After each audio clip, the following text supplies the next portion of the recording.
निकालने वाला है। हाँ, जो कुछ भी खाया था अभी तक पेट में निकाल रहा है। देखिए कितना बुरा फाटा है।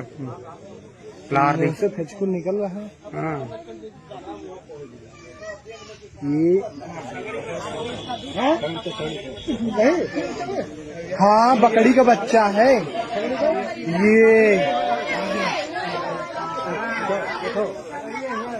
बकरी का बच्चा है। हाँ, तो तोरे गौवा वाली हो।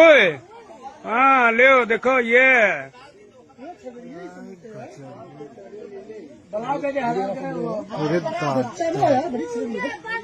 बड़े खबड़ी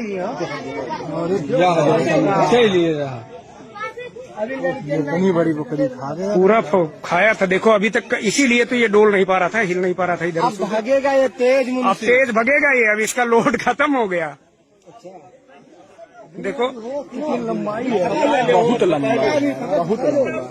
लंबाई देखिए, यहाँ से स्टार्ट होता है और ऐसे ऐसे करते देखिए कहाँ तक जा रहा है ये। बहुत लंबा है। जात है पूरी। अब पकड़ो मुंशी, नहीं पकड़ में नहीं आएगा।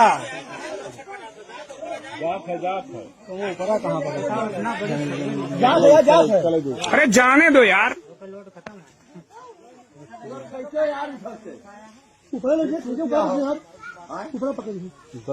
ऊपर पकड़ जाएगा, नीचे नहीं पकड़ जाएगा पानी में। देख रहे हो कितना लंबा है साला। पूरा समूचे छगड़ी खाया था। और ये ताजे लीला था जो है हजम नहीं कर पाया। कहाँ हजम करे, कहाँ पाए? हजम करने का मौका नहीं पाया। देखो ये